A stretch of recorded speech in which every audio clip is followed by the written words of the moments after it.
Muito bom dia a todos, muitíssimo obrigado pela presença. Hoje aqui em São Paulo, pelo menos o dia está bonito. Acho que o doutor Damasceno vai trazer notícias boas para nós, eu espero, né? Que pelo menos para poder formar o nosso entendimento com relação a tudo isso.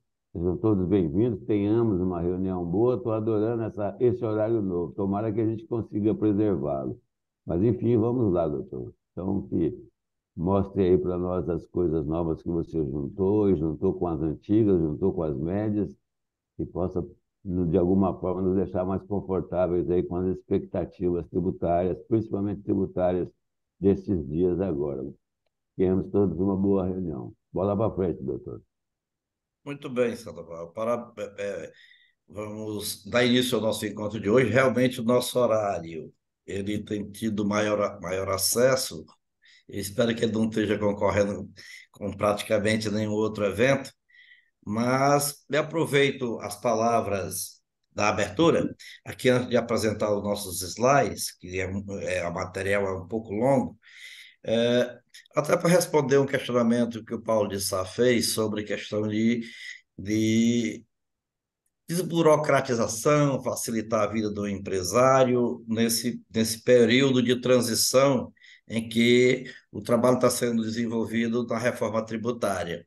Nós tivemos no encontro passado comentando sobre o projeto de lei que foi aprovado no Congresso Nacional, o projeto do Efraim Filho, que ele teve o privilégio de trabalhar nas duas casas legislativas, né? Ele apresentou o projeto na Câmara Federal enquanto deputado federal e quando chegou no Senado, o projeto foi aprovado com a influência dele também e o voto dele na condição de senador, que já é neste mandato. Esse projeto ele teve alguns pontos que foram vetados pelo governo, pelo Poder Executivo Federal, em virtude, conforme a alegação deles, de apresentar algum aumento de custo no público para a dificuldade de adaptação das empresas, mas pelo contrário. E as últimas notícias que nós temos do Congresso Nacional é que possivelmente eles vão derrubar esses vetos. Mas mesmo na situação em que foi aprovado, o projeto já desburocratiza bastante as obrigações acessórias, em especial as obrigações do ICMS. Então, já é uma premissa de que a própria reforma tributária, ela, ao avançar, já tem estudo no sentido de incorporar esse projeto de lei, que agora vai virar lei, aliás, já virou lei, melhor dizendo, né? Falta só eles derrubarem esses vetos, se é que derrubam, mas pode ser perfeitamente incorporado e vem ao encontro de todos os anseios de desburocratizar, facilitar a vida do empresário na apuração, né? Nem no recolhimento dos impostos, é na apuração, ou seja, nas obrigações acessórias. Mas hoje nós vamos falar de três temas que nós colocamos em nosso convite e eu peço permissão para a abertura de forma institucional. Reforma tributária, a tramitação das PECs 45 e 110 de 2019 e a 46 de 2022. A PEC 45 é aquela que começou a tramitação na Câmara Federal, que foi apresentada pelo Baleia Rossi. A 110 começou pelo Senado, pela mesa diretora e quase todos os senadores, na época da presidência do Alcolumbre, que teve o trabalho do atual deputado federal. E a 46 foi, em 2022, foi um outro projeto bem mais simplificador, que é o Simplifica Já, apresentado por um grupo de senadores, deputados.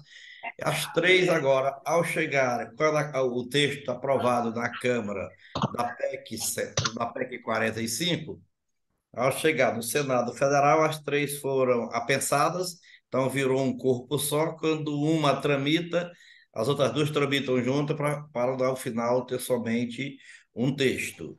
O segundo tema, nós vamos abordar algumas propostas que têm relação ao microempreendedor individual.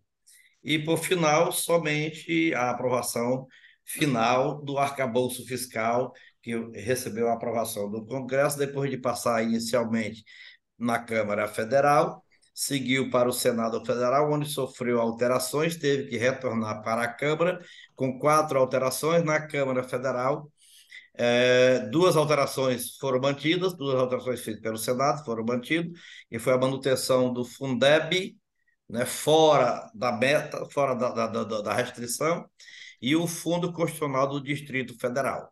As outras propostas foram retiradas. E esses 3 temas nós vamos passar, então, a abordá-los.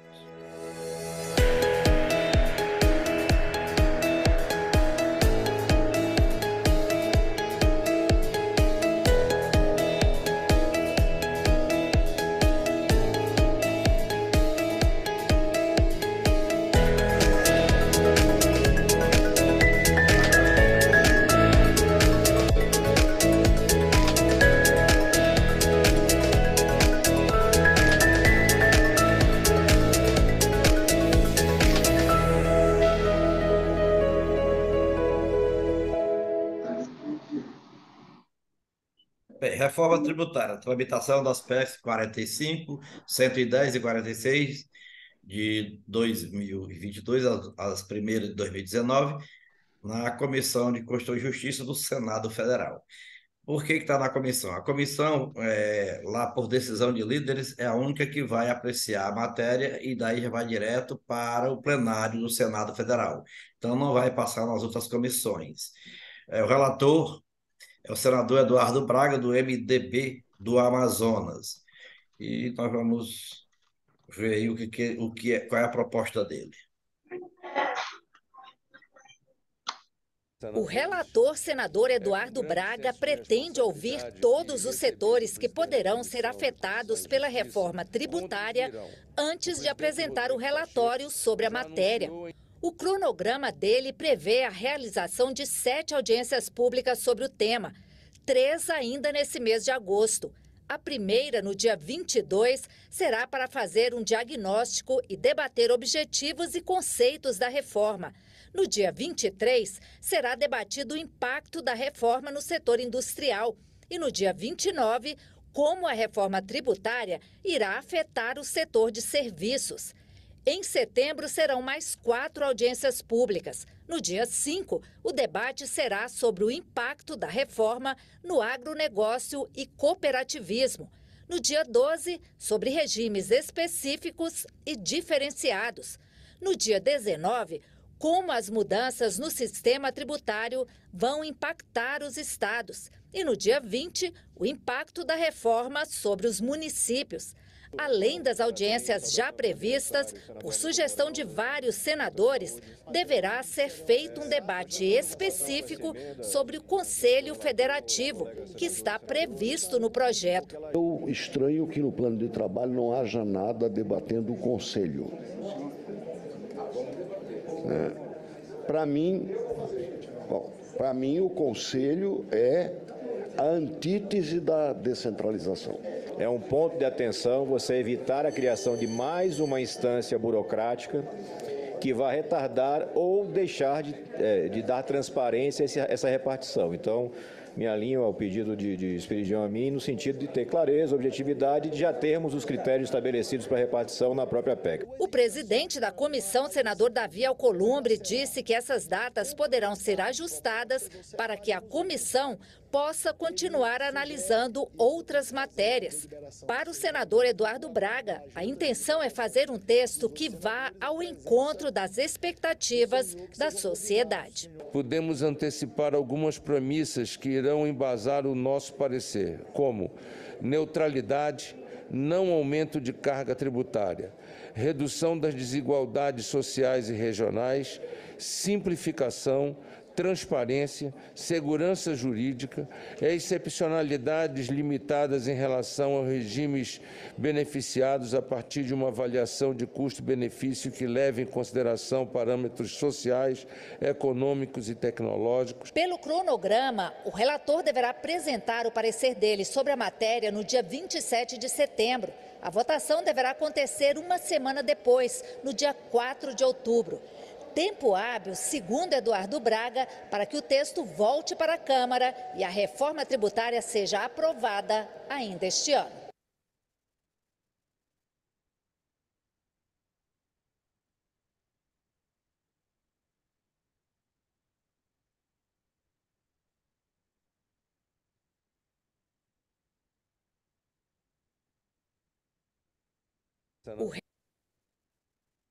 Pois bem, como nós vimos aí, o cronograma que o Senado Federal apresentou, ontem realizou com o setor de serviços essas audiências públicas, onde estão, semelhante ao que ocorreu na Câmara Federal. Esses setores também foram ouvidos e, e ele deu aí o resumo do que pretende fazer. Nós temos hoje como resumo do que consta da proposta aprovada, que será criado um IVA dual, formado pela CBS para a federação e o IBS para os estados e municípios. Nós já temos aqui também um parâmetro quanto à alíquota padrão, que variará, conforme estudo da Receita Federal, entre 25,45% a 27%. Hoje, conforme ele, está em 34% e 40%. As alíquotas em estudo, a CBS é de 8,53% a 9,05%, e o IBS de 16,92% a 17,95%. Esses valores estão elevados em virtude das exceções aprovadas de última hora na Câmara Federal. As exceções, nós estamos com alguns pontos principais que vocês ouviram e viram o senador Esperidião a mim questionando a criação do comitê, que era o comitê gestor do IBS, achando que é mais uma instância e mais uma burocratização. Também foi seguido por outros senadores nesse sentido, e a questão é a seguinte, os estados não querem perder a autonomia, e entendem que, centralizando as decisões nesse comitê, os secretários de Fazenda e os governadores perderão a autonomia nas decisões internas de cada unidade federada. Mas é uma solução que nós vamos ver lá no final, que até São Paulo já apresentou uma proposta de solução para esse caso aí. Então vamos ver os itens principais que vão ser abordados e que precisam ainda ser solucionados na proposta que está tramitando no Senado Federal. Cesta básica em produtos rurais é uma exceção que aumenta a tributação geral para todas as demais empresas dos demais produtos na alíquota padrão. A proposta prevê uma redução de 50% do imposto para produtos e insumos agropecuários, o que manteria a carga tributária da cesta básica também inalterada. Porém, o setor quer aumentar essa desoneração de 50% para 80%. E a bancada do agronegócio ainda quer ampliar o limite da receita para produtores também para as pessoas físicas, isenta do novo tributo, que é de 2 bilhões até 4 bilhões por ano. Então, enquanto os estudos mostram que a exceção em 50%, hoje já apresentada e aprovada pela Câmara Federal, aumenta a alíquota final, eles estão querendo aumentar, vocês estão vendo aí, esse percentual. Se isso for aprovado, obviamente que nós vamos ter uma alíquota bem maior do que os 25%, 27% previstos. Alíquota menor para alguns serviços. As entidades de serviços querem que todos, inclusive foi o debate de ontem, seja contemplado com a alíquota reduzida, também no mesmo percentual de 50%. Essa dos serviços é importante, eu defendo, inclusive, porque os secretários de advocacia estão nesse mesmo rolo, né? Mas é porque, na hora de compensar o crédito na apuração do imposto a ser recolhido, o prestador de serviço tem poucos insumos a deduzir. Então, precisa realmente ter um tratamento diferenciado. Isso também se aplica às empresas que hoje estão no lucro presumido, que também sofrerão um aumento, porque acaba com essa possibilidade e eles vão para lucro, para débito e crédito, então talvez complique um pouquinho. O governo diz que 90% das empresas não serão atingidas pela reforma por estarem no Simples. E isso é verdade, porque o Simples é preservado. Só que tem um problema. As empresas que tomarem serviço das empresas prestadoras que estão no Simples Nacional ou as empresas que comprarem produtos das empresas que estão no Simples Nacional, vão querer o crédito para abater o seu imposto a recolher, na não cumulatividade. Então, é preciso ver como é que essas empresas do Simples vão poder transferir crédito para as demais empresas tomadoras, já que, dentro da previsão da reforma, a apropriação de crédito é ampla. Então, tudo que se pega para operacionalizar a atividade econômica da empresa deverá gerar o crédito para abater no IBS e na CBS. Terceiro, Conselho Federativo. Governadores e prefeitos, é aquilo que vocês viram aí no texto, no que nós apresentamos. Existe a resistência dos governadores contrária ao Conselho Federativo. Esse conselho está proposto para centralizar a arrecadação do IBS e fazer depois a distribuição para cada ente no seu percentual. O Estado de São Paulo, por exemplo, defende uma Câmara de Compensação e não o comitê. Essa Câmara de Compensação era só um grupo de técnicos que receberiam dinheiro e compensariam, né? Fazia a distribuição. E o comitê vai mais além. O comitê tem alguns poderes de regulamentação, alguma coisa mais. Eles não querem isso, porque eles querem que fique a cargo dos governadores e dos secretários de Fazenda. Mas o Estado de São Paulo encontrou uma saída, ó.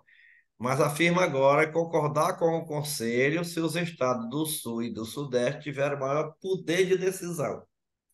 O que é que eles entendem? Se nós analisarmos hoje, a Câmara Federal é formada de deputados federais, cujo número varia conforme a população e a representatividade de cada unidade da federação. O Senado Federal tem 3 senadores por cada unidade, são 27 unidades, nós temos 81 senadores, ou seja, um estado pouco produtivo, pouco desenvolvido, tem a mesma representação no Senado do que tem um estado desenvolvido, um estado grande. Como podemos dizer, sem querer diminuir nenhum, mas a representação do estado de Sergipe é igualzinha à representação do estado de São Paulo. Não é? Então, é isso que os governadores do Sul e do Sudeste estão questionando. Então, no comitê, eles não querem ter essa mesma representatividade, essa isonomia de representação. Então, estão propondo que haja uma proporcionalidade de representação dependendo da população ou mesmo... Os critérios ainda não estão definidos, mas já está na mesa para se discutir. O quadro, prefeitos também estão divididos. Os prefeitos das grandes cidades e das capitais, de um lado, e os outros prefeitos, de outro lado.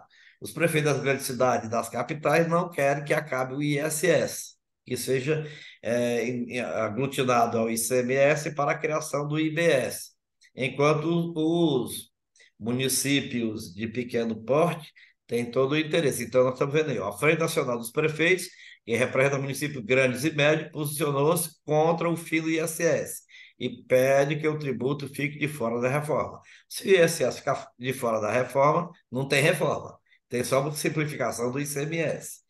Já a Confederação Nacional dos Municípios, que representa a maioria dos prefeitos do país, apoia a reforma e pede apenas ajuste do texto, como maior participação no Conselho Federativo, a imunidade recíproca plena nas compras públicas. Ou seja, eles não querem pagar imposto quando comprar de outra unidade, de público para público, né? Então, eles querem essa reciprocidade de imunidade tributária para não recair qualquer tributo sobre essas operações.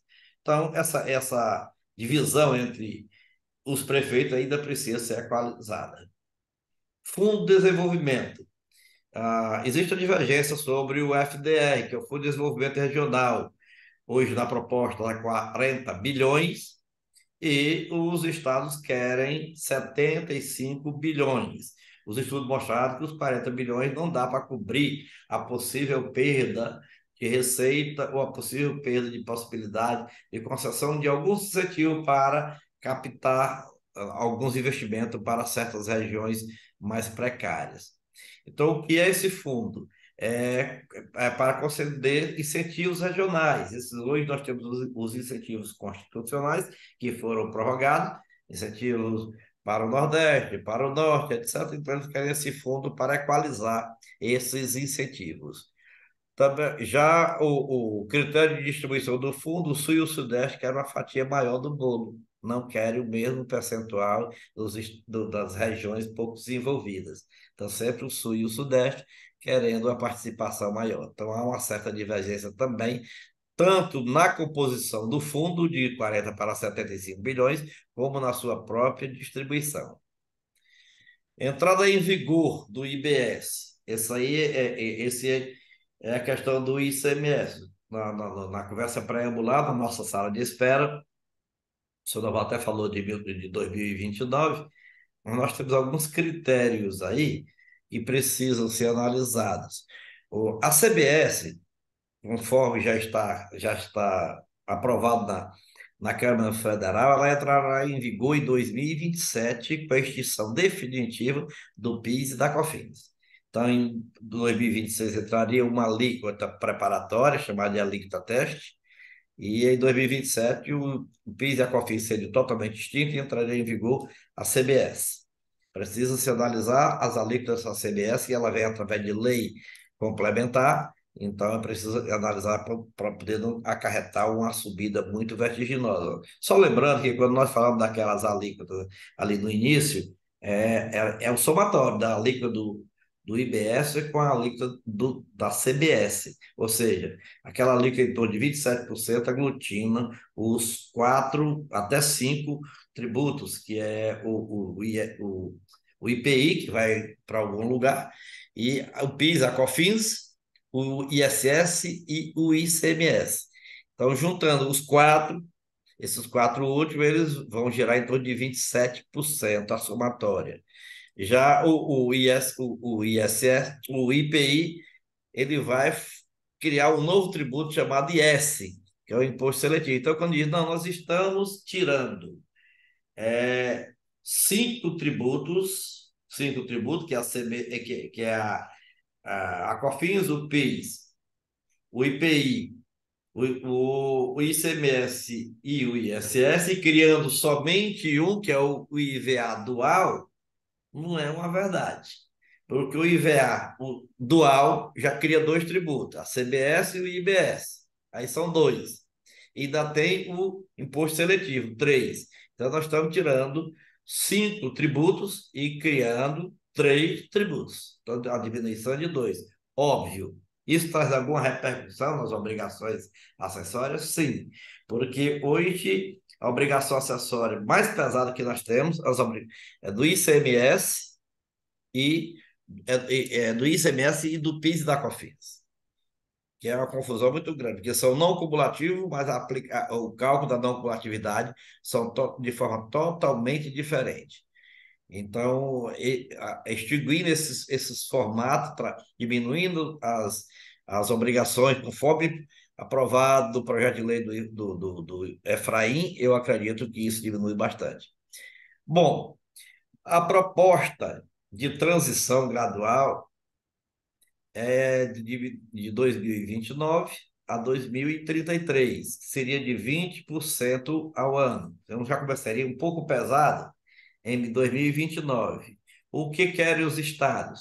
Que em 2029 eles colocam a alíquota teste só para ir aprimorando o sistema de 1%, e a partir de 2033 se extinguiria os 2 tributos e entraria já em vigor plenamente o IBS. Então, o ICMS e o ISS, eles teriam uma alíquota de 1% em 2029, 1% em 2030, 31 e 32. Quando fosse em 33, entraria em vigor 100% do percentual aprovado, e essa alíquota teste seria somente para o sistema ser aprovado. No período de 2029 a 2033, nós iríamos conviver com o ICMS, o ISS e o IBS, sendo que o valor recolhido a título de IBS seria deduzido do valor a ser recolhido proporcionalmente, dependendo da apuração, do ICMS e do ISS. 7. Ali nós estamos falando de transição entre contribuinte e os poderes arrecadadores na mudança do tributo. Agora nós vamos falar da transição federativa. O que é essa transição federativa? Hoje ela está prevista para ocorrer em 50 anos. Como é isso? É exatamente as adequações entre União, estados e municípios para a transferência de percentuais da arrecadação. Então, eles estão prevendo isso em 50 anos para que não haja perda de arrecadação nos municípios e nos estados. Então, está aqui, a PEC prevê 50 anos de transição federativa. Os estados defendem um intervalo de 45 anos. Então, os estados estão bem pertinho. 50 para 45, diminuindo 5 anos. Isso dividido em 2 períodos. Nos primeiros 26 anos, a distribuição seguiria mais ou menos como está hoje, dentro dessa proporcionalidade que seria analisada. Nos 19 anos seguintes, 95% dos recursos seriam distribuídos conforme o local de consumo, passariam para o destino, onde é consumido, e os outros 5% que deveria ir para esse local de destino, fica no fundo, para efeito de um seguro contra a perda de arrecadação. Então, eles estão querendo 5%. Você vê o seguinte, que essa discussão está bem próxima de uma solução, porque na PEC foi aprovado 3%, eles estão querendo 5%. Na PEC foi aprovado 50 anos de transição, eles estão querendo 45%. Porque é o seguinte, eu acho que esse assunto vai ser de fácil solução.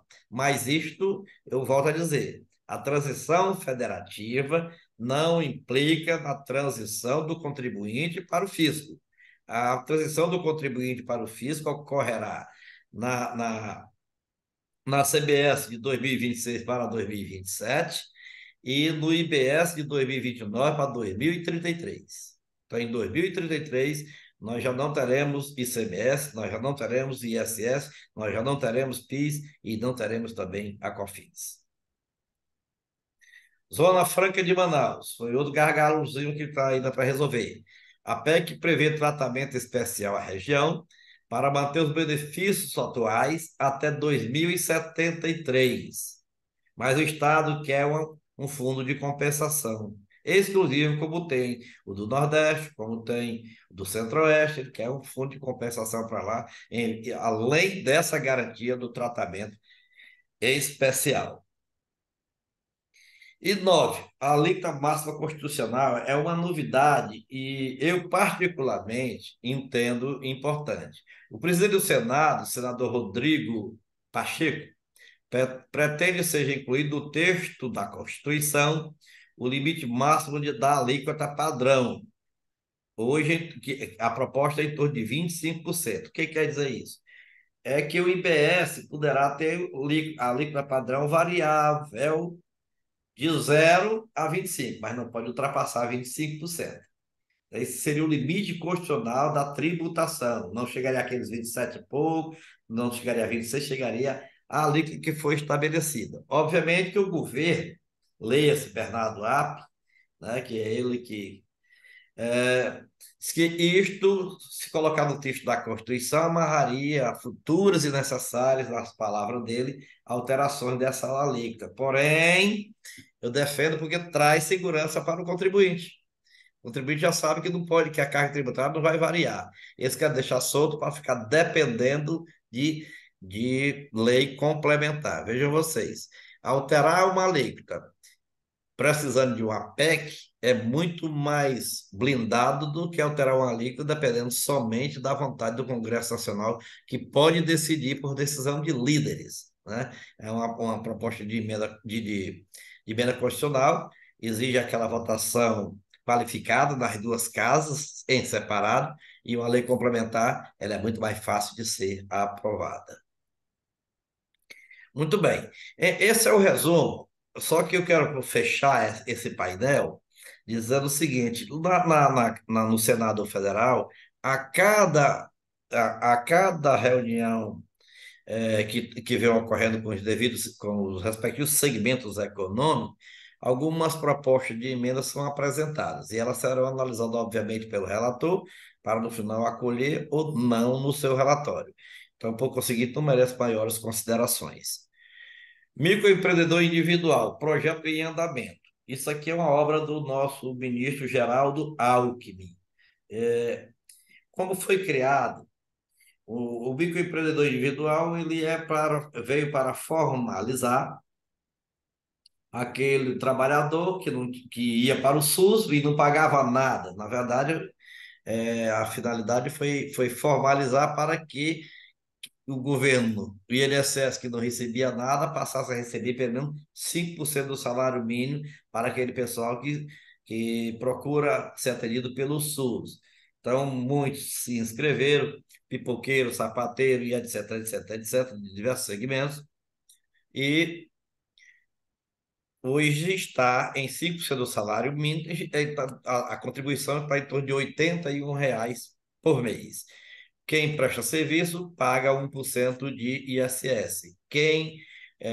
Aliás, quem paga serviço é 1% de ISS. E quando é ICMS, é R$ 5. É 1%, é R$ 1 e R$ 5 e 5% do salário mínimo. Hoje dá no máximo R$ 81. Recentemente foi aprovado uma outra figura de microempreendedor individual, é o transportador rodoviário de cargas. Esse transportador rodoviário de carga foi criada uma faixa que leva até em torno de 140 e tantos mil reais, em vez dos 81 mil, vai até 140 e poucos mil reais, e a alíquota mudou. É um percentual em cima do faturamento.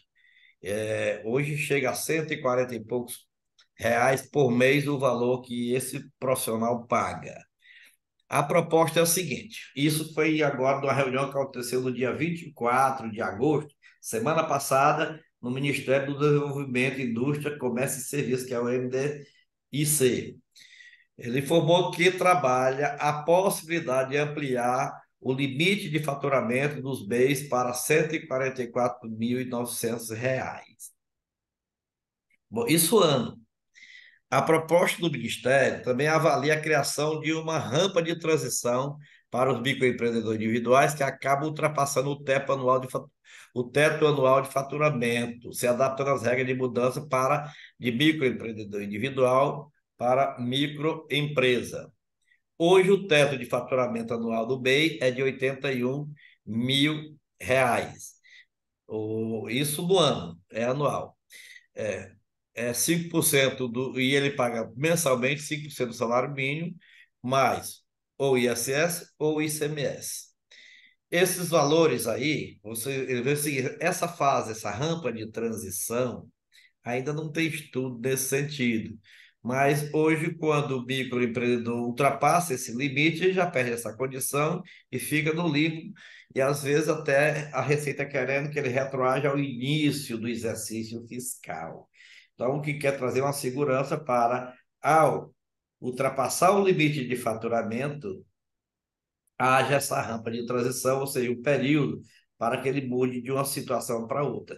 Só que tem um detalhe que precisa ser analisado ainda com certo carinho, que o microempreendedor individual, se nós pegarmos 81 mil e dividirmos por 12, vai dar 7 mil e poucos reais, é isso? 6 mil e poucos reais, né, por mês.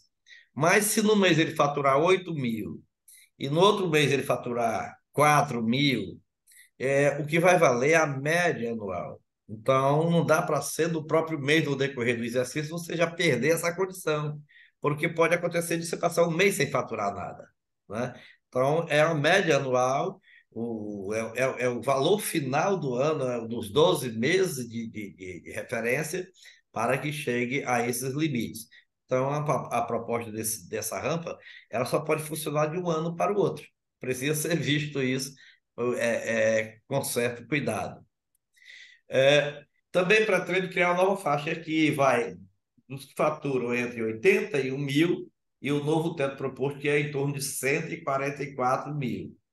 Para esses MEIs, o governo propõe um imposto de 1,5% sobre o teto, que daria em torno de R$ 180 por mês, que é mais ou menos o que o caminhoneiro está pagando hoje. O faturamento não pode ultrapassar 12 mil por mês, obviamente que isso é média, não é fixo, né? O Ministério estima que a nova regra poderá permitir o registro de mais 470 mil empresas na condição de microempreendedor individual. O Comitê Técnico do MEI, que pertence ao Fórum Permanente das Micro e Pequenas Empresas, aprovou a proposta no dia 24, a sugestão do ministro, e o formato a ser apresentado ao Congresso Nacional já está em estudo. Mas também existe tramitando na Câmara dos Deputados um projeto de lei que aumenta para 130 mil, mas aí já não é na condição de segunda faixa. Esse projeto de lei ele aumenta os 81 mil para 130 mil. Então, todos os microempreendedores teriam essa liberdade de faturamento. O que o Ministério está propondo são dois tipos de MEI. O MEI até 81 mil e o BEI, que vai de 81 mil a 144 mil, conforme hoje tem, como eu já disse, o caminhoneiro. Arcabouço fiscal aprovado no Congresso Nacional e seguiu para a sanção do presidente da República. Bom, o projeto de lei é o projeto de lei do início do ano, é o PL 90, não é 92, é 93, vocês estão vendo 92, esse projeto de lei é 93 de 2023 do Poder Executivo. Inicialmente, o primeiro ponto que nós devemos chamar a atenção é que ele extingue o teto de gasto público aprovado do governo do Michel Temer, que é aquele que estabelecia que você só poderia gastar no ano seguinte o gasto de cada conta gráfica do ano anterior acrescido da variação do IPCA. Então, você não poderia, foi uma forma de controlar as despesas. Porém, nós tivemos no governo passado todas as furadas possíveis para todos os lados e o teto foi vazado. Se por acaso o inverno fosse bom, estava tudo molhado hoje, porque para todos os lados foi modificado, para todos lados. Então, ou seja, o teto perdeu a moral. E o arcabouço, ele traz uma certa maleabilidade. Qual era o defeito do teto? Mas era preciso ser feito. O teto também era de um período transitório, que o período não terminou ainda, vai terminar com a aprovação do arcabouço. Ou seja, o que recebe o nome bonito de regime fiscal sustentável. O teto estabelecia limite ali, pronto, o valor era aquele, mesmo que a receita aumentasse, você não poderia investir, não poderia gastar o dinheiro, não poderia aplicar em saúde, melhorias, porque a conta daquele orçamento teria ficar preso ao gasto anterior, acrescido somente da variação do IPCA e não da variação ou do crescimento da receita. Então, ao crescer a receita, essa receita iria para um fundo, mas não poderia ser aplicada. Ela ia entrar no orçamento do ano seguinte. Essa proposta agora aprovada, ela flexibiliza essa possibilidade, porque ela estabelece o gasto em cima de percentuais da receita. Então, institui o regime fiscal sustentável para garantir a estabilidade macroeconômica do país e criar as condições adequadas ao crescimento socioeconômico. E foi aprovado na Câmara, seguiu para o Senado apresentou, e lá na Câmara, algumas exceções, que nós já comentamos aqui, eu não vou repetir, mas quem quiser olhar, nós temos nos programas anteriores. Por exemplo, os precatórios. Precatórios, se você não pagou agora, vai pagar daqui a 2, 3 anos, ele não pode estar bitolado ao orçamento, porque a dívida é anterior, é um débito que já existe.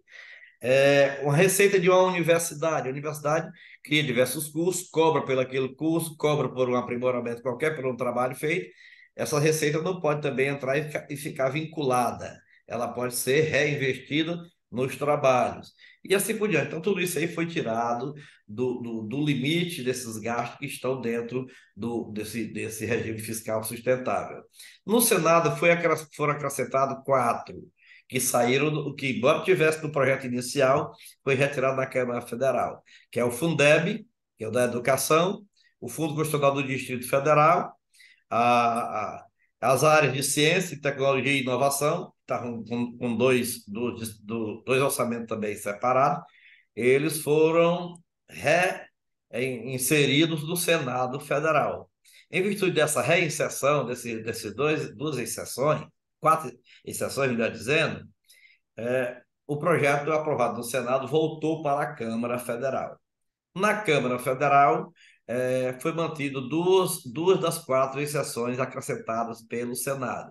Manteve o Fundeb, que é o Fundo de Desenvolvimento da Educação Básica, e o Fundo Constitucional do Distrito Federal. E os outros dois foram colocados dentro das regras gerais de gasto somente dos 70% da receita. Então, está previsto o seguinte: a receita primária dela só pode ser gasto 70% e 30% vai para um fundo para abater o déficit público hoje existente no país. Se as metas foram devidamente cumpridas, ok, 70%. Se as metas não forem cumpridas, esse gasto cai, esse percentual cai para 50%. Então, tá aqui, é isso que eu estou dizendo aqui. Variação real dos limites de despesa primária a partir de 2024 será acumulada da seguinte forma: 70% da variação real da receita, caso seja cumprida a meta de resultado primário do ano anterior, e 50% se descumprir. Uma questão interessante é que se houver justificativa para o descumprimento, isso não poderá ocasionar processo contra a autoridade administrativa, administradora, vamos chamar assim, porque não implicaria em crime de responsabilidade. Nós sabemos perfeitamente que está se discutindo agora a questão do impeachment da Dilma Rousseff, porque o Poder Judiciário arquivou o processo contra ela, mas arquivou o processo criminal, porque o crime que ela teria cometido lhe proporcionaria a perda do mandato. O Congresso Nacional já tinha aplicado a pena, então não tinha mais razão, não tem mais objeto para continuar com o processo. Mas o pessoal está confundindo, está querendo reestruturar, querendo reconhecer que ela não poderia ter o impeachment declarado, mas ela poderia porque ela cometeu o crime de responsabilidade. E a pena do crime de responsabilidade é a perda do mandato. Ela cometeu o crime de responsabilidade.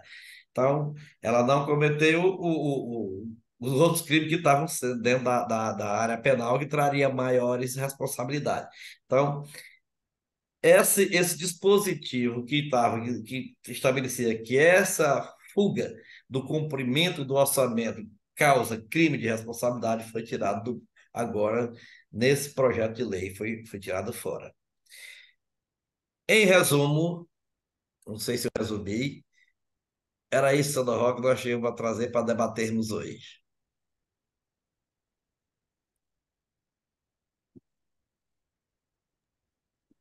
Bastante coisa. Nossa, você juntou muita coisa aí. Eu tô tadinho de mim. Quando vocês ficarem velhos, vão ver que é difícil, né? Eu junto aqui, escrevo um pouco, penso, mas é bastante coisa. Coisas que estão acontecendo, né? Então não é coisa que você junta com coisas anteriores, com leis. Está tudo acontecendo agora. Aí o ministro entra, também propõe coisas por meio, e quem está fazendo isso está tirando a responsabilidade a responsabilidade fiscal que o doutor Damasceno chamou, é? Administradores. Administradores, né? E tem tanta coisa aí. Essa coisa da preservação da, da Zona Franca, né? O relator é do Amazonas, né? Então a gente nunca sabe, é muita coisa. Cada linha que você falou aí é uma coisa para pensar, para sentar e estudar. Então é bastante coisa. Obrigado por nos atualizar com tudo isso, porque, quer dizer, trouxe para nós, mas eu ainda tenho dificuldade de assimilar tudo isso. Vejo coisas boas, vejo coisas não tão boas, mas enfim, é o que vai acontecer, o que está acontecendo é o que vai acontecer, e aí a gente tem que se adaptar a isso e vamos que vamos, né? Ah, a coisa da proporção também, doutor, aí é semântica só. A coisa da proporção que os estados, a representatividade dos estados, né, que você falou, os senadores têm 3 para cada um, esse no caso de Sergipe e caso de São Paulo. Mas na Câmara dos Deputados também, proporcionalmente aos eleitores, São Paulo está subrepresentado. É só um comentário, que não tem nada a ver com o nosso assunto hoje, mas é um comentário. Isso aí foi feito pelos militares, e ficou assim. Então, é, essa coisa dos senadores, vou dizer, 3 por estado, dessa mesma forma, fazer parte desta comissão, deste conselho, vamos dizer, que vai julgar o que está certo, o que não vai, o que é isso, se tiver multa, se tiver lei, se tiver não sei o quê, eu acho que é muito confuso para mim ainda hoje. Quer dizer, na verdade, tudo isso que você falou faz todo sentido, é uma nova informação, mas eu não consegui misturar e enxergar, vamos dizer, uma coisa boa, pelo menos por enquanto, uma coisa boa. Parece boa, pode ser ótima, mas ficaram muitos pontos aqui de interrogação na minha cabeça, doutor. Bom, nós estamos dentro do fórum com a finalidade de ir atualizando o que está ocorrendo. Nós estamos falando tudo, digamos, o que está avançando sem nada de concreto, porque ainda pode ser modificada até ser publicada a PEC, ser incorporada ao bojo da Constituição Federal, poderá mudar. Nós já tivemos muitos avanços e às vezes ficam para trás. Mas nós precisamos saber que essa reforma ela não vem fechar todas as dificuldades, não vem acabar com a dificuldade, não vem resolver todos os problemas. Mas o que vier de positivo é mais importante do que a situação em que nós estamos hoje. Então, nós Sim, temos que ficar dentro da reforma possível e não esperando uma reforma ideal. Isso nunca ocorre. Você vê que o próprio Código Civil, ele, quando foi publicado em 2002, já estava retrógrado. E agora já tem uma comissão estudando a sua reforma para atualizar, porque diversos direitos, campos do direito, melhor dizendo, surgiram já depois da sanção do Código em 2002, da sua vigência a partir de 2003. E nós estamos só com 20 anos, completando 20 anos no início do ano. Então, é uma lei para ser um código bem novo, mas ele já veio com algumas deficiências que precisam ser acomodando. É bom que nós tenhamos em mente, principalmente para todos nós cidadãos, leigos ou não, de que a assertiva, que diz que o direito sobe, que o direito, aliás, que o fato sobe de elevador e o direito de escada, é verdade. O direito sempre vai atrás. Ele vai fechando a lacuna onde o fato já aconteceu. Então, o direito só existe porque um fato veio para exigir a necessidade da criação daquela norma. Então, nós fomos esperar realmente que atenda todos os segmentos, todas as necessidades, não vai acontecer nunca. A reforma vai, com certeza, vai prejudicar alguém.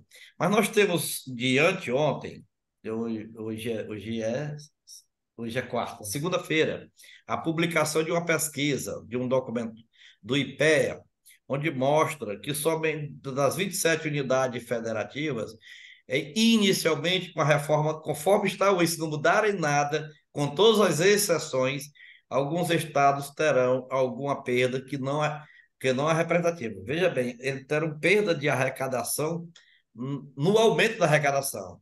Eles não terão perda em consideração, em comparação com a receita de hoje. Mas da projeção de aumento de receita terá uma diminuição em percentual em relação aos demais. Nenhum terá perda. Os municípios que poderiam deixar de ganhar mais, vamos chamar assim, em vez de chamar de perda, são poucos também. Mais de 80% dos municípios brasileiros sairão beneficiados com a nova forma de redistribuição, que será aplicada, obviamente, nos próximos 50 anos.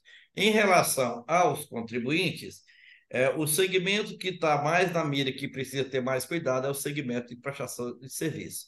Os demais seriam beneficiados, principalmente a indústria brasileira. Esse é o estudo do IPEA, que está publicado, e nós vamos colocar para nós conversarmos sobre ele no próximo encontro. A palavra continua facultada a quem queira questionar, Joselton. Sandoval, eu acho que o Damasceno Sandoval colocou muito bem, e assim, eu acho que hoje, também, como você falou, todo mundo tem um viés de querer a reforma, né? em sã consciência, nós precisamos disso.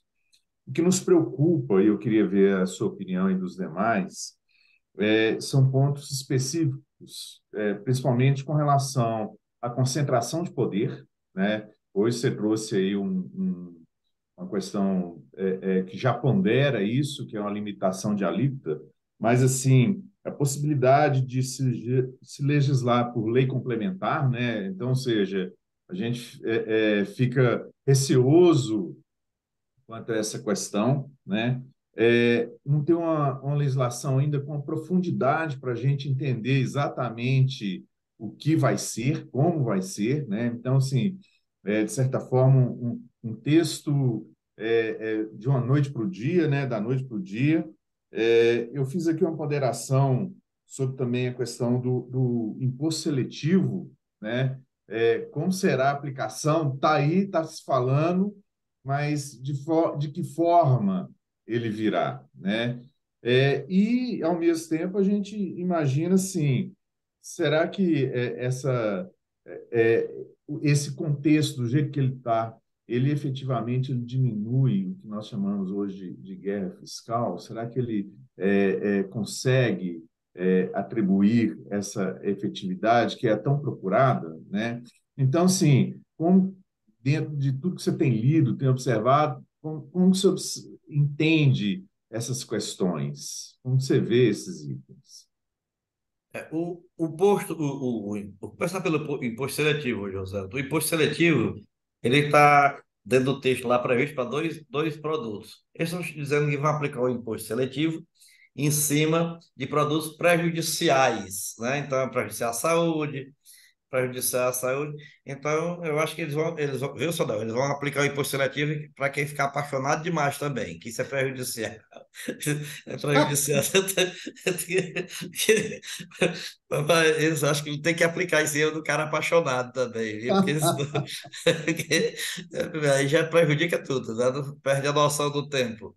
Bom, mas tem dois produtos que está no texto, um é o fumo, e o outro, eu acho que é a bebida, não recordo bem, mas são são os produtos prejudiciais à saúde.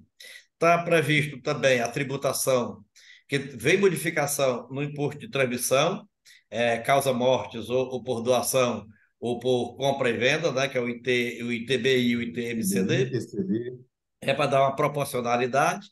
Vem também o imposto, o IPVA, sobre veículos que não sejam só de rodoviários, né? Que é o caso das lanchas, dos iates, dos pequenos aviões, helicópteros, que hoje não tem tributação nesse sentido, então vai ser tributado pelo estado de registro. Então, isso já tudo para diminuir a tributação no que nós chamamos de alíquota padrão. A previsão, se por acaso não passar a proposta do presidente do Senado, que eu acho que está uma pequena briguinha aqui para nós, entre o relator, Eduardo Braga, entre o senador Efraim Filho e entre o presidente, que é o presidente de uma comissão, e o Alcolumbre, melhor dizendo, e o presidente do Senado Federal, cada qual querendo colocar a sua identidade na reforma, para não deixar só em nome do relator. Então, essa questão da alíquota constitucional, eu acho quase certeza passar. Eu acho quase certeza passar. Mas o que eles estão arranjando como solução para não tirar o poder dos estados é tirar o poder do governador, da Secretaria da Fazenda em relação à tributação, às alíquotas, e jogar para o Senado Federal, onde está o colegiado representativo das unidades federativas. Então, hoje, as alíquotas do ICMS interestaduais, elas já são estabelecidas em resolução do Senado Federal. E as alíquotas internas são resolvidas pelo CONFAS e aprovadas pelas Assembleias Legislativas de cada unidade federativa. É assim que funciona hoje. E a do ISS por cada Câmara Municipal, por proposta do prefeito, obedecido os limites da Lei Complementar número 116. Então, feito isso, o que eles querem jogar? Se por acaso esse comitê enganchar mesmo e for o gargalo, eles vão jogar para o Senado Federal, que hoje já tem digamos, já trabalha com a matéria mais de forma em parte, né? Então seria ampliado o poder do Senado Federal, que, como nós sabemos, é quem é eleito para representar no Congresso Nacional as unidades federativas. Enquanto a Câmara Federal representa o povo, o Senado representa a unidade, o Estado e os estados e o Distrito Federal. Então tem essa saída aí. Agora, deixar tudo para o bojo da lei complementar realmente é temerário. Também achamos. Muito bem. Doutor Fernando, não pense que escapa. Bom dia a todos. Bom dia. Bom dia, doutor Fernando. Aproveitar, né? Eu já entrei atrasado, né? Em razão dos compromissos, né? Mas eu gostaria basicamente agradecer, né, doutor Damasceno, por compartilhar conosco, né, essas informações fresquinhas, né, e muitas de bastidores do Congresso, né? Então, a gente percebe que a coisa é dinâmica, né? E sempre tem algumas novidades, né? E essas questões aí são importantes, né? Então, na realidade, acredito que em breve a gente deve ter assim um esboço assim mais concreto, né, daquilo que vai ser essa reforma tributária, né? Então, é basicamente isso, né? Agradecer então pelo compartilhamento dessas informações aí. Muito bem. O Pedro, quer comentar alguma coisa, Pedro? Ele já está na hora do piqui, né, Sandoval? Bem, já eu estou sem O Pedro microfone. está sem microfone. Muito bem, deu para entender. E você, Paulo? Não, eu tenho muitas dúvidas, como todos, né, como todos. Ah, Ohayou, Ishikawa-san. É, Bom é, dia. bom dia. Eu, assim como Sandoval, eu entendo que a proporcionalidade, né, dos estados, né, é importante, né? É importante até porque, quando você olha, por exemplo, você citou Sergipe, né, Damasceno? Mas imagina Acre e São Paulo, né? Mas O eu Acre, citei Sergipe, Paulo, mas pedir logo desculpa, era porque estava vindo na cabeça aqui, mas mas Sergipe ainda tem lagarto que não produz quero alguma comprar briga coisa, com nenhum estado. mas a gente olhando assim, Acre e São Paulo, não faz sentido nenhum, né? A gente não ter proporcionalidade, né, dos estados, da participação dos estados. O arcabouço, ele limita o teto e acho que a grande preocupação é tolir, né, a prestação de serviço dos municípios, né, por falta aí de recurso. E uma dúvida que eu sempre tenho, todas as vezes que eu vejo reformas e mudanças, né, que ao longo desses 70 anos que a gente está andando por aí, foram muitas, né, Sandoval? A gente Isso. está vendo muita coisa, né, ao longo desses anos, mudanças de moeda e de regime e tudo mais, mas o que me chama a atenção é a falta de simplicidade, né? Eu ainda acho que, por exemplo, quando a gente fala, né, da MEI, 144 mil ao ano, média de 12 ao mês. Para que média de 12 ao mês? Se o sujeito faturar 144 mil no mês só, ao longo de um ano, se ele fizer um serviço só e para ele for satisfatório, por que média? Por que se cria média? Né? Então, a gente precisa aí, na minha visão, né, de leigo, né? Eu não sou como o Damasceno e o Ishikawa, advogado, mas enfim, né? Eu acredito que falta um pouco de simplicidade, tá? Mas, por outro lado, vejo que a gente está caminhando, né? Nós estamos progredindo, a gente está mexendo aí no doce, como diz o nosso amigo mineiro, e vamos achar uma resposta para as questões que o Brasil precisa para continuar progredindo.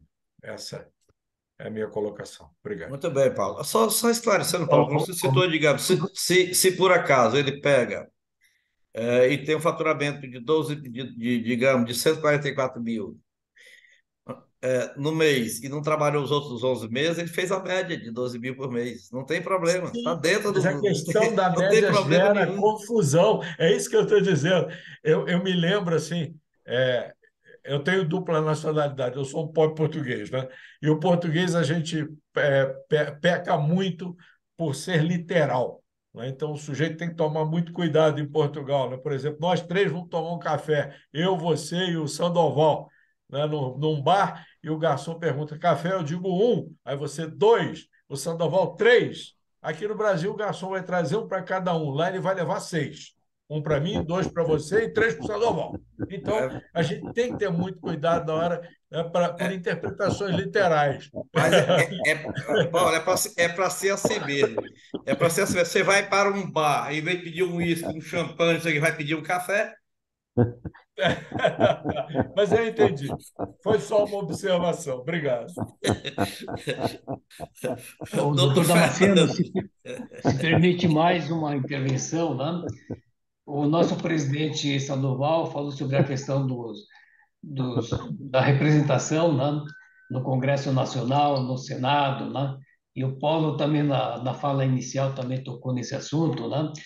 Veja como essa questão de legislação, de reforma tributária, né? Além da questão jurídica, econômica, social, tem também a questão matemática, né? No nosso caso aqui do Paraná, nós temos uma situação específica de energia elétrica, né? Nós temos a Itaipu, né? Uma grande geradora de energia elétrica, né? E, por incrível que pareça, né? Desde o nascimento do ICMS, né? Que passou a incidir sobre energia elétrica, né? É tributado só no consumo, no destino, né? Por uma disposição constitucional que foi iniciativa do senador José Serra, né? E o Paraná, por diversas vezes, tentou reverter essa situação, mas era uma questão matemática, mais que jurídica e econômica. Por quê? A representação do Congresso Nacional dos Estados Consumidores, né, era maior do que, ainda eu acredito que seja, né, do que de gerador de energia elétrica. Então, essa questão também é muito relevante. Faz sentido. Muito bem. Sandoval. Bom, se tem mais alguém que queira usar a palavra, estamos à disposição. Se não, eu tenho que agradecer, que eu estou feliz. O Paulo agora já me fez ganhar o dia aí com 6 cafés no português. Assim, Mas vai pedir logo um bar, né, Sandoval? Mas, por favor, quando for a Portugal, tenha cuidado, viu? Não se preocupe não, Paulo, a gente gosta de café. Mas, enfim, muito divertido, muito boa, muito instrutiva a nossa reunião, muito bom, trouxe um monte de coisas, como disse o doutor Fernando, estão acontecendo, né? São coisas recentes, estão acontecendo, poderão acontecer a maior parte assim, ou vai ter mexida e tal, mas o bom é que a gente fique atualizado e fique, vamos dizer, assimilando, né, essas coisas que poderão acontecer, que na medida que aconteçam, elas já estão assimiladas e a gente já sabe cada vez lidar melhor com isso. Mas é bastante coisa, a gente está vivendo um momento de muita coisa, de muita lei, de muita determinação, muda isso, muda aquilo, então a gente tem mais a que agradecer ao doutor Damasceno pelo esforço, pela paciência de juntar tudo isso aí e ainda colocar. Agora ele já fez uma bossa nova aí, que era botar um vídeo, né, do senador falando, que enriqueceu bastante, que é bem mais eloquente, às vezes, do que a própria fala. Gostei dessa iniciativa. Parabéns, doutor. Parabéns por tudo e um abração a todos vocês. Muito obrigado aí pela presença. E temos data já para a próxima, doutor? Dia 13 de setembro. 13 de setembro. Tá, vamos Isso. anotar aí, a gente Ficam vai todos fazer no mês. convidados.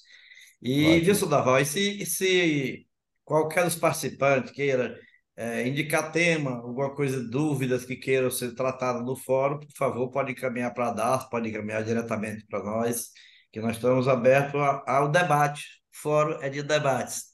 O fórum não é de comunicação. comunicação como informação de mão única. É comunicação em reciprocidade, né? Em canal de ida e vinda, e não só de ida. Então, está aberto para todos vocês, por favor. E no dia, eu disse 13, foi?